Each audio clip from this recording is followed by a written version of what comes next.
Is Paul Craig of Shade and Shutter, Shade and Shutter Systems Inc.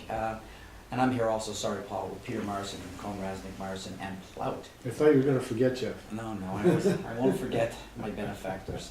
Welcome, Paul. Thanks so much for having me. It's a pleasure to be here. Good, Paul. Now you got 3 businesses to talk to us about. You're a true Cape Codder. You're a multitasker entrepreneur, right? I am a very fortunate individual to be able to live on Cape Cod and have a business and be able to enjoy what I do. Yes, I have 3 separate enterprises. I can elaborate on them if you'd like. That's why we're here.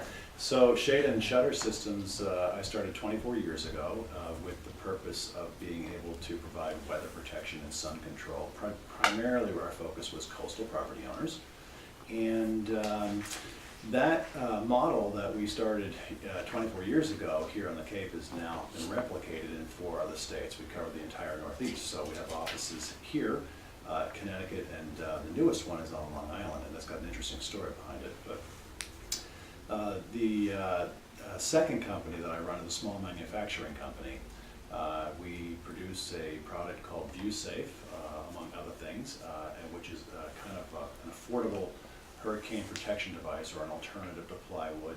It's also positioned as an alternative to the more expensive impact rated windows, so if you're seeking code compliance, it's a great concept of that. But it's a see-through clear hurricane panel system, and we manufacture that right in Hyannis, as a matter of fact, and distribute that now up and down the East Coast through a network of dealers who also do what we do on the retail side, which is weather protection. And then lastly, I have the great fortune of really having the Cape Cod experience by being a 50% partner in an oyster farm.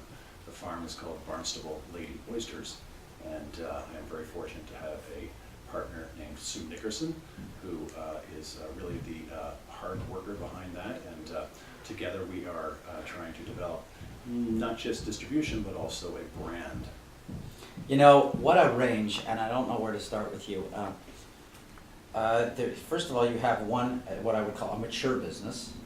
Then you have a innovative business, right? A sort of beginning of the curve kind of company. And then you have what we would call almost a historically relevant business. Yeah, I've been told I need my head examined Right, more so than one occasion. It's like having children, I guess. They're all 3 are different, no one's the same. You know, That's interesting because I've had 4 children, and so they're all grown up now, and so I needed to fill up my time with something, so Well, this must I fill love up to your be time. creative. It does fill up my time. So, what's your favorite?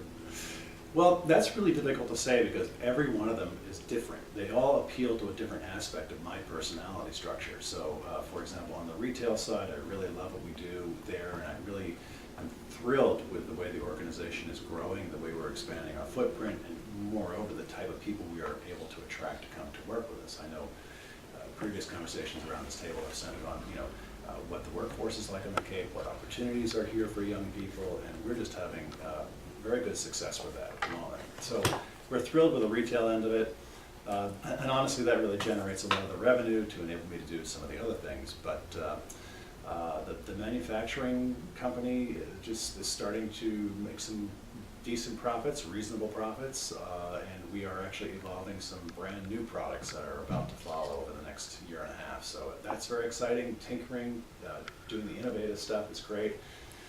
And then the farming is a completely different mindset. And in a way, as hard as that work is, I love nothing better than getting out there at sunrise and being out in the peace of that marsh on the Grant and just listening to nothing.